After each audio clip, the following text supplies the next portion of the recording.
This is the morning shift. Sussed. Sorted. Shifting.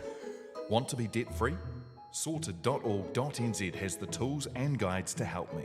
And Love it's free. to. Yes, Yeah, indeed. what an intro, Macho Mark. You really Welcome want to back. Want to be debt free? That's a bit of me. That's cool. Sussed Sorted Shifting is a podcast designed for us all to learn as a community about those financial literacy topics that sometimes goes over our head. Now, it's all in partnership with sorted.org.nz, a free independent website full of different tools to help our journey. Hey, feel free to use it as you please, but today we welcome into the studio Yasmin Fraser. Hey, learning lead at sorted.org.nz. How are you? Kia ora, glad to be here. Kia ora, Yasmin. Look, I want to start this conversation by the fact that I pick up a lot from people we interview on what they talk about before we start interviewing. And you walked into the room with this burst of energy. Oh, stop. You talked about how you have a background in education. And there's always two types of educators, right? There's the one that look like they just fell upon the job and they're there 30 years later, including their fashion and everything. And then there's one that walk in and you can tell that they have a passion for young people and progressing people forward and affecting some kind of change, which I assume, Yasmin, that is probably more the one that you are. But welcome to our show. Thanks. I'd like to say that's me. So Absolutely. You talked about having a passion for like your job now and what you do. Can you talk to us about that before we get into the kind of how did you land where you are and what are you enjoying about what you're currently doing? So I had like a background in education and did lots of random jobs in different areas and taught at lots of different types of schools, mostly in the mighty West Auckland. So that was a good time. Mighty, where I'm from. But in all of those jobs, the common thread for me was about making things better. Like, how can we make everyone access this? I was a art histories teacher randomly. And I was like, why isn't everyone learning about this? Why doesn't anyone, this is relevant? Right. And so learning was the thread and how we make things accessible for everyone and equitable access, I think, is important. Absolutely. And so I always knew that my journey would probably take me a little bit out of teaching because I was a bit too nosy, and then this job came along. And I think It's giving, why can't we talk about it? yeah. And then my first day on the job, I was like, maybe this job was made for me. Because it's fascinating, and I'm selfishly learning every day and thinking about how we can do better for rangatahi and also whānau to help support the kids. Absolutely. So this podcast is teaching our kids about money. I hope the conversation that we're about to have helps whānau out there, helps people that are listening, and I'm honestly excited and fizzed to talk about it. So Yeah, same. let's pause. I'm super excited today to talk about this too, but I always think when you talk about money, or maybe this is me and how I do it, is I kind of have to, I guess, have an understanding about this person or where they come from in order to go, okay, that's why they think like this, that's why they're aligned like this. And this might be a weird question, but can you just tell us a little bit about yourself before we even start talking about, I guess, teaching our kids, as Jordan said, about money? Well, I think you've smashed it, of course, because money is one of those things that is framed by who we are, how we grew up, where we came from, your experiences, your beliefs, all of that stuff feeds into our money behaviours. And I think that's why I love this job so much. My youth was filled with a good amount of money at sometimes, and sometimes where money was really, really tough. My whānau and I lost our house when we were younger, and that led to like a relationship breakdown. And so seeing the stress that money can have on families. My fiance now, we have a little small business, so it really impacts our daily life. The ups and downs, save me. So I think it was one of those things. We were that, I want to say we were that generation, but you're both heaps younger than me. But we were that generation when no one talked about money. Like my parents didn't talk to me about politics. Parents didn't talk to me about money. And that didn't mean I didn't have any questions. It mean I just came into adulthood with more. So we have a responsibility to talk to kids about money. And that's where my story comes from. I want my kids, I've got lots of them, to feel empowered and feel like they've got agency or they can make their own decisions and they've got power. Money's not something that happens to them, and that's how I felt young and growing up. Money was this thing that sometimes you had, sometimes you didn't, but you didn't necessarily have a say in that. Absolutely. Yeah. Could we I just have this question on my mind, because I feel like everyone thinks about this, is why isn't there more financial literacy in schooling?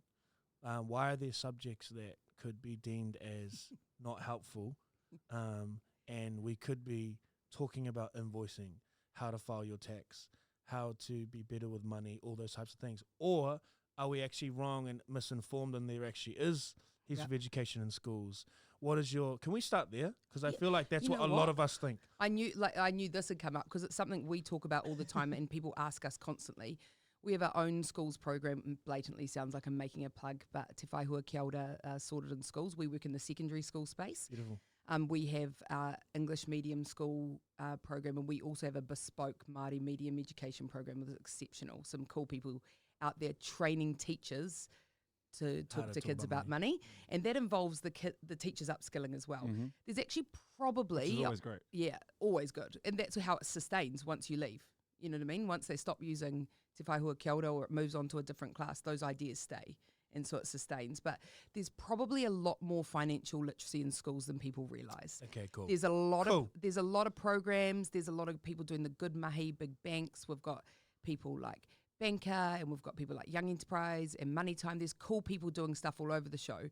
What we probably all would agree is there's a bit of lack of cohesion as to how that's happening, and I think that we could have more cohesion in that space, but also remembering some of those other subjects that we can sometimes be a bit more brutal on have really key concepts that are important for financial education. You think about in social studies, you learn about perspectives and different understandings of the world. Don't be judging someone else for how they're spending their money.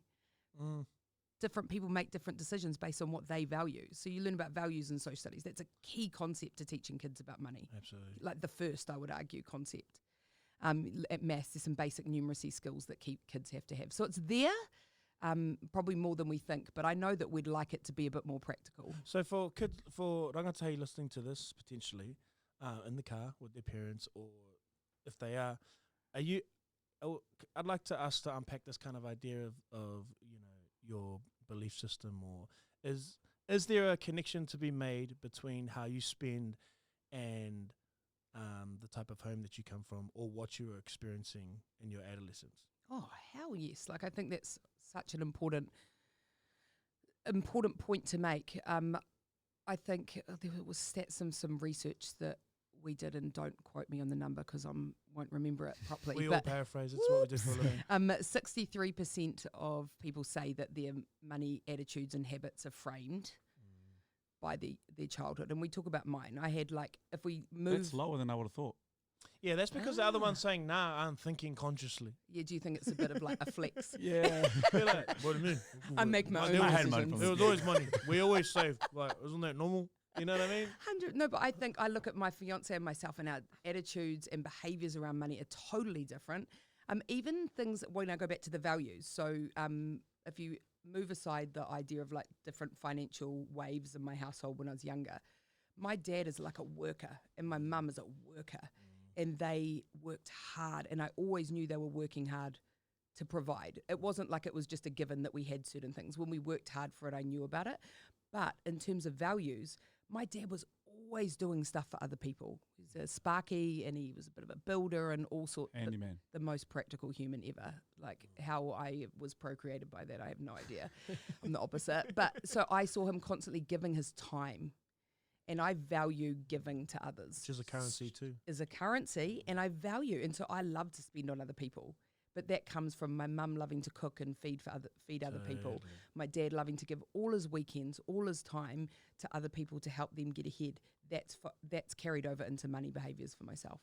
What do you say that makes it even, I guess, more important to have these classes when we go back to school, or being in school and having these classes, just a set class you have that's, I don't know, financial literacy or whatever it is, because it is so important. I left school and I had no idea. I lost out on so much money because I didn't know what number or what letter to put in the right tax bracket, and all these basic things. That's so relatable. That you should understand, that I just feel like we should learn. And then you go into a little bit deeper and you think about it, and some of these conversations that we've had in the past, it's along the lines of, you don't put financial literacy classes in there as So you don't have these conversations at home. You don't know how to understand money. Then you go to school. They're not teaching you there. So you kind of stay where you are because you're never learning about it if you're not having these conversations. Yeah. But we still don't put it in school.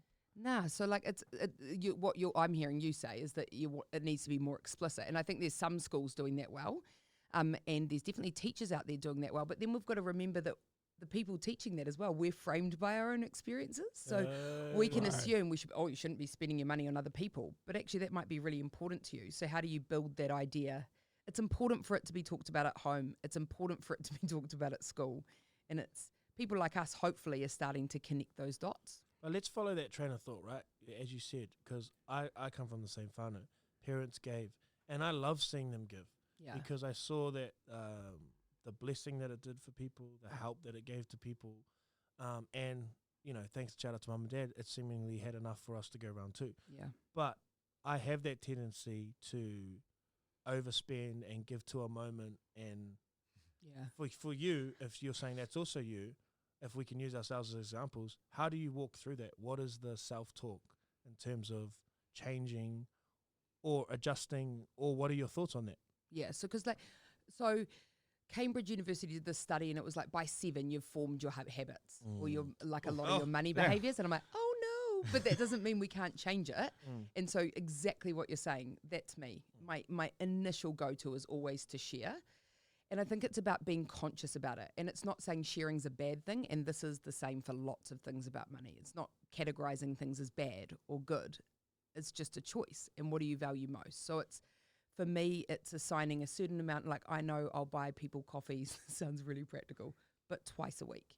But I don't have to do it every day. Or it's being conscious in your decision making. And I think if we're going back to talking to kids, it's about sharing those conversations with them. Like mum loves buying stuff for people, but this week I'm just going to do this because I spent a bit on that week, or just having the conversations around it. But you have to be purposeful. Oh my gosh, I just had something like wash over me. Like I consciously am struggling to go out at the moment because we always shout. Yeah, hard. Like that's how it is, and the worst thing you can be called is looking like you're being a stingy dude. Hard. Yes, it's critical. And like it's a key aspect of going out is shouting people. If I'm being super honest, there are things that I'm starting to say no to because I'm not willing to look like a stingy. Well, that's being purposeful because it's important to you. I know, but why is it that we can't just be like, boys, I'm gonna be honest, can I come hang out? But I don't have enough money to. You know what I mean? It's like you cut the connection because you don't want to have the conversation. And so like, I know, sorry, this is just hitting me right now at the moment, but it's like these money conversations are actually critical. That's why it's hard. Because the conversation actually isn't, I just don't want to hang out. That's not it at all.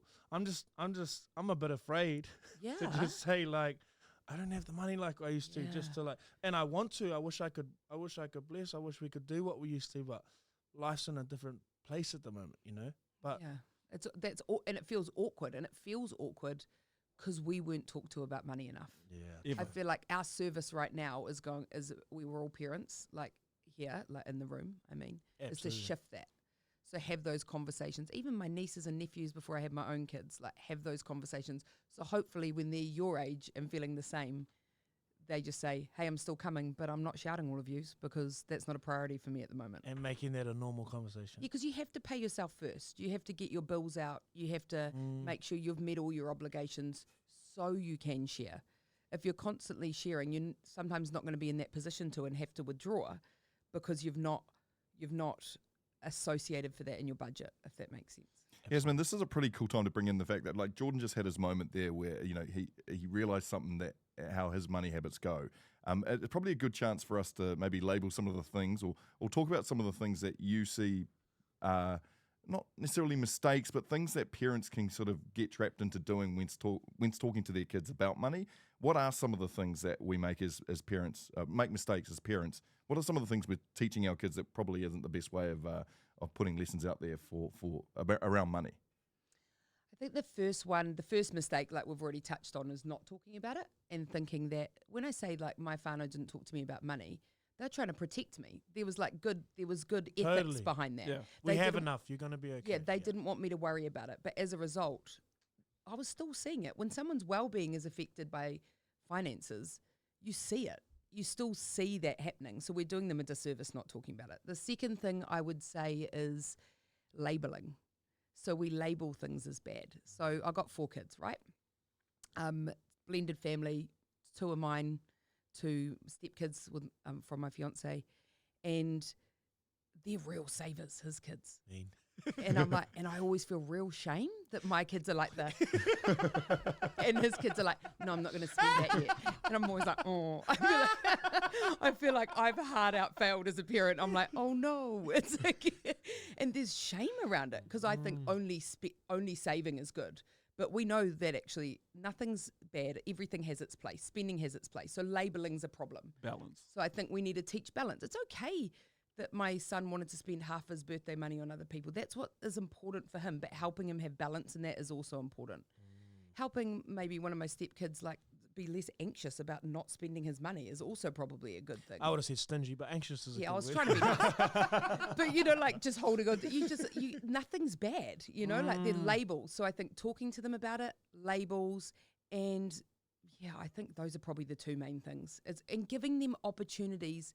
We get busy. I get it. Like I said, 4 kids, so busy, constantly. Small business, got it. Like a lot. And so it can be easy to be like, oh, I'm too tired for that, like to talk to you about that. Or I'm too tired, like my daughter loves going to the supermarket and like being in charge of the list.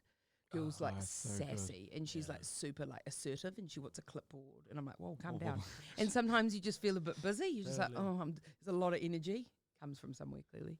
And but there's opportunities I'm missing with her at the supermarket, being like, go get cheese.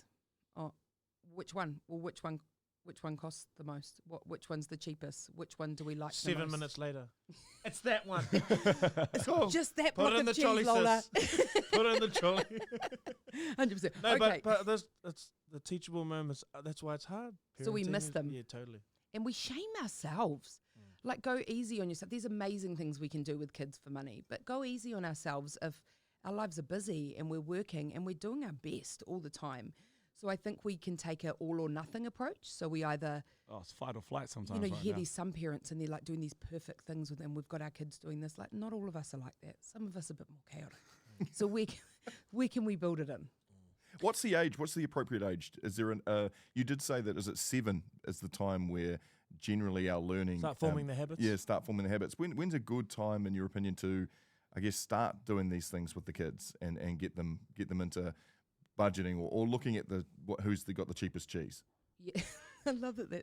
Everyone loves cheese, surely. Facts. Sorry It's for the expensive. Lactose out there. lactose. It's Stay actually with half us. of my family. So it's just a metaphor. But yeah, so for the same study around like 7 is when you form those habits says that at about 4 you understand the concept of that you have to buy stuff. Like it doesn't just appear magically in your life. That there's an exchange. I still think it. Every now and then I'm hopeful. I'd love that. How good would that be? So about really early is the answer. And also what I annoyingly always want to go back to, there's not an answer. Your kids will, that sounds super like, but your kids will guide you. Your different kids can grasp different concepts at different ages. And you'll know whether your kid gets that you had to work hard for that thing and like to earn it, and other kids that will not be on their radar. So it's about like approaching different kids differently, but pretty young. And like I said, those values connect to it. So it's not just about money. It's about like there's some cool, I don't know where it went back to, but some cool Indigenous research in communities around using values as a start for teaching financial education. So like talking about, this is important to me. How do I look after it? And that's the same as being like financial resilience. You're like, how do we look after the things that are important to us? That's Financial resilience is great. Yeah. Your part, Balangi, save it. They see that side of you? Keep that there. Really quickly, I think like language is an examples of what it could sound like is important for people to hear on this podcast. As a parent talking to your kids, what can that conversation sound like around money? So it depends on the age, is the type of conversations you'd be having. So I think once your kids are entering, like I know, Mark, you got older kids, clearly a bit older, like some others of us in the room. But Not meaning to shame you, but just saying. I'm old as dust. Yeah. I tried to say I was the same generation as you, so like it's fine. But that's the age where they're entering high school and even intermediate, where you can start talking about systems, like money systems. Talk to us about like budgeting or tax, or by budgeting I mean like a government budget. Where does money come from? Your roads don't just appear. That comes from somewhere, but they need to probably be a little bit older to start tackling those big concepts. But when they're younger, like I said, really young, start talking about values or even the idea of trade. So we might say, we'll give you $5. That's example. Great. This is what we'll we give need. you $5. This is the sassy 6-year-old. We'll give you $5 to do that job, and she gets a bit lazy halfway through, and she's like, "Oh, I might get should I get Arwen to help me with that job?" And I'm like, "Yeah, but you got to pay him. So you can't take the money and not give him the money." And how much are you going to pay him? Are you going to be helping with him? So will you split it, or are you going to supervise? Yes. Then you get lots of the money, and then no. But so there's everyday experiences that you can bring into those different phases of their life that are appropriate. But I think actually managing their own money comes a little bit later than that early primary, where they're getting money coming in. And you can start to do the jar method, and there's a few things you can do. Before that, sorry. So what about pocket money? What's an example? Let's say I think my son, he's 4 years old, me trying to act like he's super old. No, but they can be old at 4. Totally. Oh yeah, he is. Girl was 40 by the time she was 4, my daughter. Exactly. Yeah. Let's say I'm committed for the jobs that I want him to do or to carry out. Let's say he's a bit older. I'm like, $10 a week. Is that how I should be thinking about it? That works for your whānau. It works for me. And then what should I be teaching him about that $10? So this is talk to me. This is Yasmin. These are the answers that we need. How are we breaking that down? This is where it comes in, and I want to be really clear that within this you have to find the system that works for you. Because I'm a just here you go kind of guy. You know what I mean? I've done my parent thing. That's because we don't know about it. You go do what you do just with go your buy $10. $10 worth of haichu, and you're sweet. Ding ding of the that'd be my kid. No, I think different whānau are gonna do pocket money and stuff in different ways. Some won't be able to do it at all. Their life is probably a bit busy and aren't very good at doing it. Others will want to do it in a lump sum. Some might do it based on the value of task. I love the value of task idea. Talk to me about it. So say you're getting them to clean the lounge, and that might take them 5 minutes. You might be like, I'll give you $1 to clean the lounge, because they're like, I want 10. That's just my kids. But anyway, they're trying to negotiate it up. But that's not that's a quick job. You want to clean my car, you can get $10. But it helps them see that value of money, and that can differ. But in terms of when they get the money, if we go back to when they get the money, one thing you can do early on, which we really advocate for, because we know with kids, it's the same with handwriting being connected to your brain processing words and literacy. Actually handwriting is quite important for that. There's a brain connection situation going on there. Same with handling physical cash. So as much as that's hard because we're in a cashless society, if we can make it cash, make it cash. So we talk about the jars method, and that's something you can do from real young. And when you're younger, you'd probably get them to split it evenly. But as they get older, you could start to divvy it up a bit. But we have a jar for spending, a jar for saving, a jar for sharing, and now what we suggest is a jar for growing. Jar bless. Yeah. We're getting them kids on those investment schemes young. That's what I'm talking about. Growing. So we talk about absolutely. financial resilience is important, because that's thinking about where your money takes you, but growing your money is key. Because you want to be, my son said to me, I'm not going to have any kids. And I was like, probably not a bad call. Good thinking. In the climate of today, I get you. But he was like, I want to travel. But well, if you want to travel when you're older, you need to grow your money to get there. He's got a lot of time, and there's a lot of power in Say those jars young. again. Spend, save, saving. share. I like share. I love that. I'm big on that. Obviously, I'm a sharer. It's because it's actually important. That's innate in a lot of kids to want to. 100%. Yeah, totally. And those that it's not innate in. But it's good to see that jar ain't got nothing in it this week. Griffin's it'll always be empty. He'd be putting from the other jars into that. And growing. And so the thing with your growing jar, the cool thing about it is they should only see it growing. If they want to take out of that jar, it should be for something that will grow it further. So say they want to do a Why do we have this? Jordan, Why I'm do listening, we- bro. I'm listening. My kids have barely had this, to be honest. So be kind, be kind to yourself. No, but these are great to have because Yeah. when we were talking about it before and just having the conversation, maybe I sense myself being a parent now, wanting to have this chat with Winter and being like, I actually don't know about it, so I'm not even going to worry about it. Yeah. So we have to understand that we need to upskill Language. ourselves. Well, you've nailed into the most important thing, I think, possibly of all, is upskilling yourself. Don't be trying to teach your kids about investing if you've never invested. Look at my portfolio. Yeah. Nothing in it. So I know my role in terms of I know where my skill set lies. And if I need to know more on something, I find out. And that's where, like, even before I started working there, Sorted's really useful. And that promise that wasn't just a plug. Now plug away because I'm sitting here like I want to know where to go right now. Yeah. Like, So like, what Sorted's- do I do? We've got cool guides on there. We've got stuff about talking to kids or talking to other people about money. We've got really good little snippet videos and guides on the breaking down concepts like compound interest, which is something once kids get older, that will really be what you can start uncracking with, like, Yeah, 'cause growing you your lost money. me right now, I'm Yeah, hard. No, because like, but it's about growing your money. So the longer you got, and they've got a long time when they're young, that's where the growth really happens. It's about time. It's not necessarily about as much. It's about time. And we see that in KiwiSaver and stuff. But a place like Sorted is a good place to start for you. I know when I first started at the commission, and if I was coming up across anything that I was needing to support my team on or whatever, I'd go to Sorted and get the base breakdown of what we talked about there. But there's also really cool tools on there that, you know how you said I said compound interest and you said you lost me?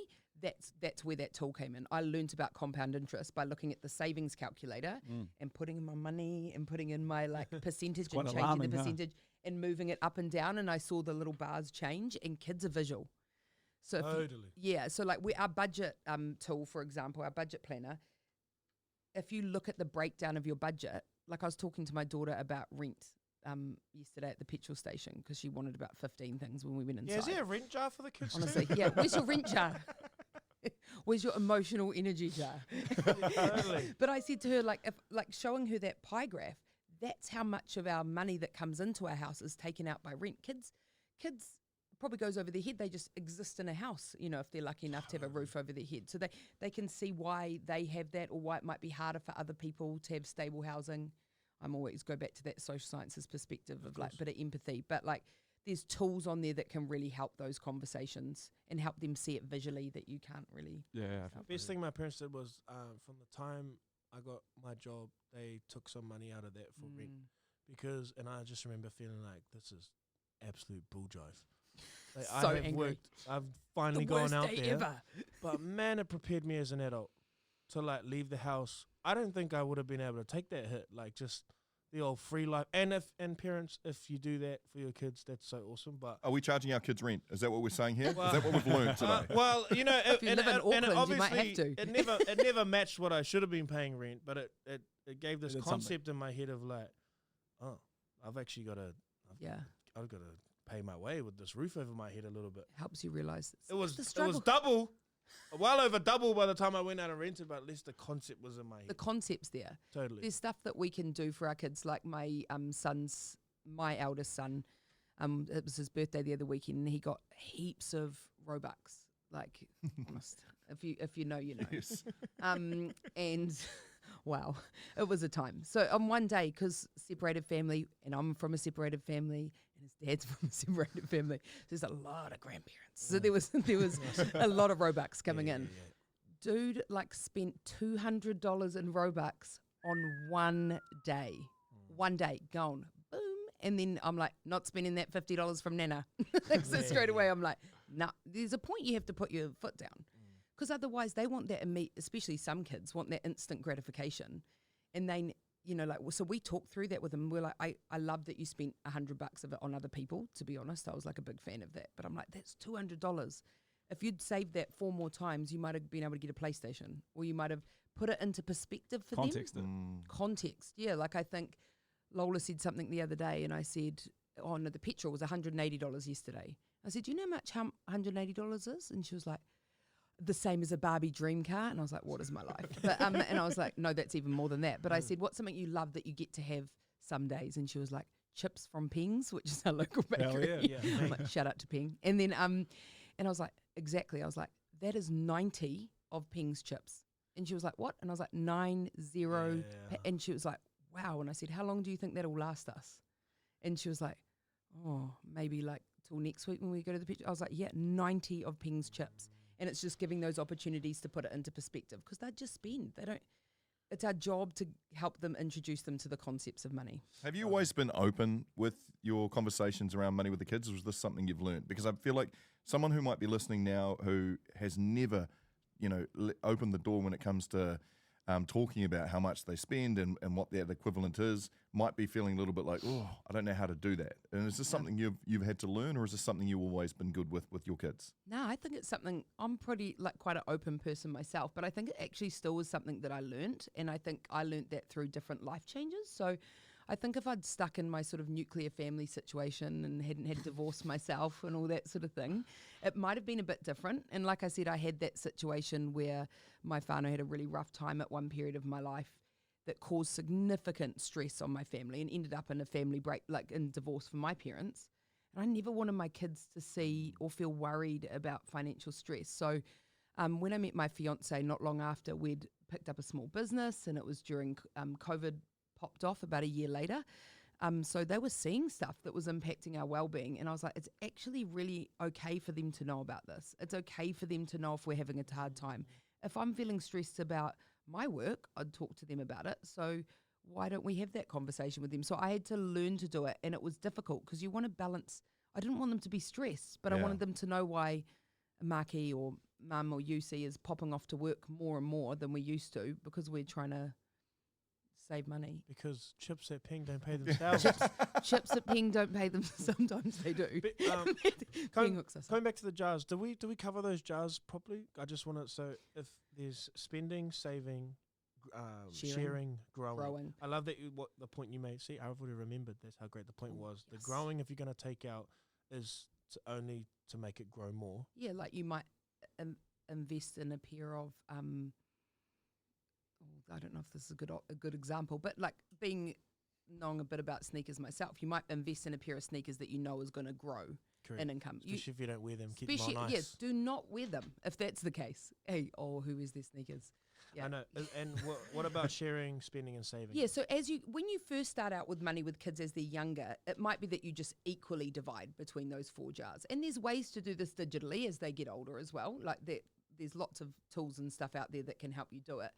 But as they get older, you might touch on what's important to them. So if sharing is more important to them, it might be that a little bit less goes in spending and a little bit more goes in sharing. Because sharing is spending. Part of my spending is me sharing. So that's where you start to have negotiations and you start support them through those. We'll be divisions. telling Wolf and Winter sharing. Sharing is we've only got cool. one jar here, team. Sharing is not cool. That's sharing the and ugly. growing, actually. Sharing's the ugly jar. So. And savings is Put it in the growing jar. Okay. It's a beautiful attribute.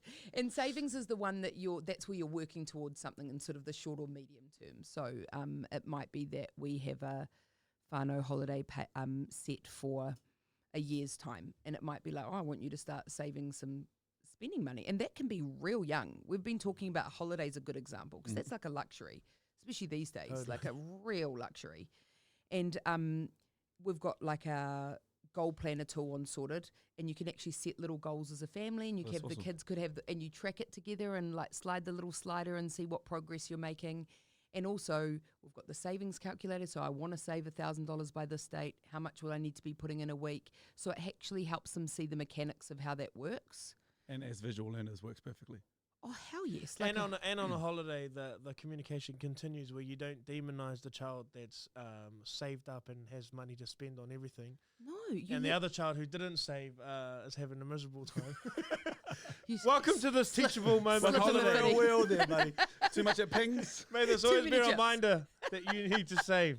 Enjoy. So I think we were talking about holiday as an example, because what we did, we went to the Gold Coast last year, and each of our kids, we did it around the boys' birthdays because they're all at the same time, and we made up a reason why Lola got money. I can't remember what it was, but because don't want to mess with Lola. Anyway, that's probably not a good teachable moment. But we put each of their money in spending money. We withdrew it and we put it in physical bags, so they had to see it as they were spending it. Did I say that before? So good. No, that was like, awesome. And a friend of mine at work today was also talking about, as her girls got older, they had the same thing. They had a certain amount allocated to them, even if they'd not been able to save it because that was not the family decision that was made or they don't earn. And they had a certain amount for them. And apart from like meals and stuff you do as a family, anything that they wanted to spend came out of that money. Awesome. That's so good. At least you have it sitting there. And Just little things like that. Was so many teachable I feel resourced as a moments. parent right? already. So much better. Sorry, Winter, we're Get about to have a those chat. Ziploc bags. When I Come get here, home, buddy, son. old pal. About to have a chat. I just had a thought. This is obviously talking about the majority of this has been talking about kids at a younger age and building those values and all these teachable moments. But you're probably the perfect person to ask is, the teenagers we're looking from that 13 to kind of 18 age at the moment. You're obviously a high school teacher as well. Would probably have so many questions that they also don't ask their parents. Hell yes, yeah. If there's any parents listening right now that go, I want to talk to my kids, I know they have questions, but they're not talking to me either about money specifically. Yeah. Is there any that come to you straight away and go, these are what teenagers here in New Zealand are really talking about and what they want to know? I think sometimes I know growing their money is something that young people want to know about because everyone wants to be bougie. You know what I mean? Like, so like they're wanting to grow their money, but they're I have Riz. Yeah, honestly, my son calls himself the Rizzler. So let's not get started on that one. And he's 10. Oh no. Sigma. I can't believe this came up. So they're wanting to know how to grow their money. We know they get a lot of their information from social media and online, and that there's lots of good information online. But we know Mr. Beast, you. Okay. Yeah, So honestly. he's the man though, but like, oh man, these kids think $1 billion just falls from It's the normal. sky. And Well, they all of a sudden thought it was acceptable to pay $10 for a bottle of Prime. Special edition. I don't care that the dairy's selling it for $27. I'm not saying I don't think Mr. Beast does good things. Okay, I do think he's got a Shutting great down heart. your opportunities. But man, yeah. No, so like where are they getting their information from? They want to know how to grow their money.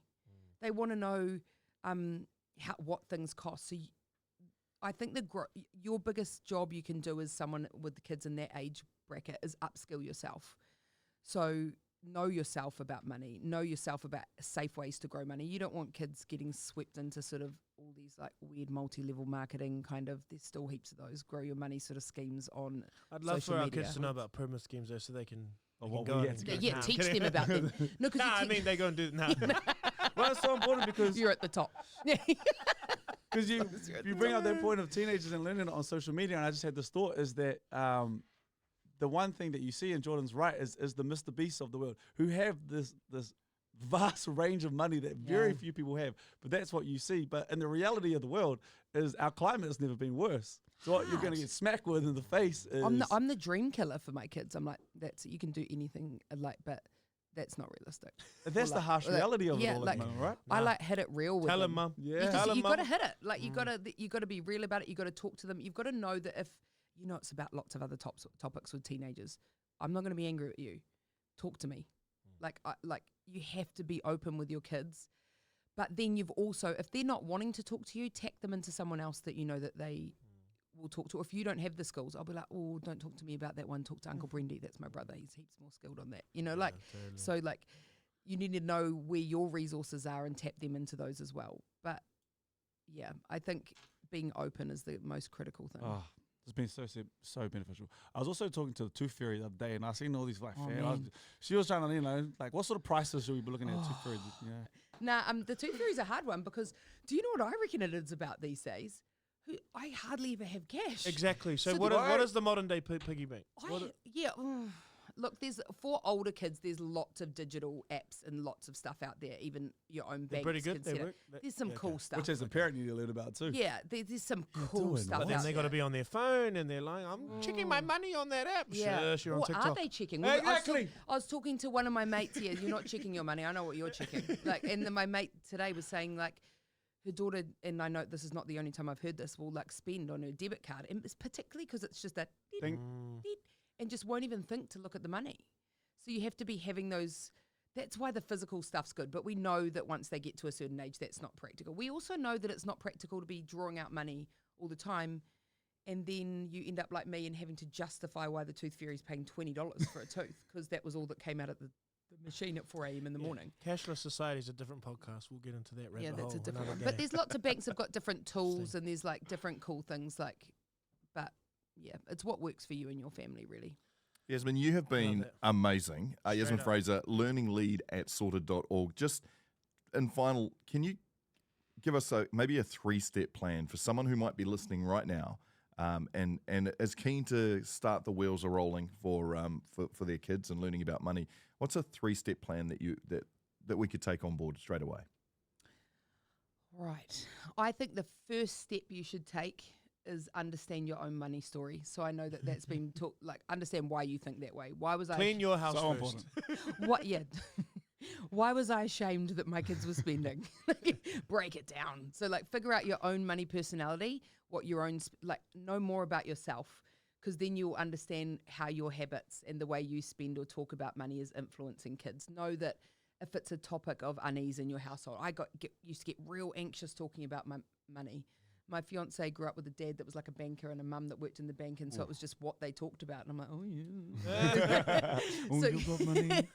So you got to sort out your own beef first. Understand where you're coming from. The second would be know what works for your whānau. So identify some sort of tools or things that you do that work for you. So if the jar method works for you, awesome. If your kids are older and you need an app where you're starting to do that, also awesome. There's that one where you can allocate X amount. money to certain tasks and stuff like that. But the most important thing we could do after that is find every opportunity in the chaos to get them involved. When you're saving for a holiday, or if you can't afford something, take that extra few seconds to say, this is why. This is or if they're having a fit because dad's crying because dad's off to the store to work again tonight. It's like people are struggling money-wise, so that means people are not buying much, which means we're not doing so well. Want to pitch in for dinner? No. Who wants to See that jar? Who wants to be on the fryer? No, so I think it's understand yourself. Yeah. Find the things that work for you and your whānau.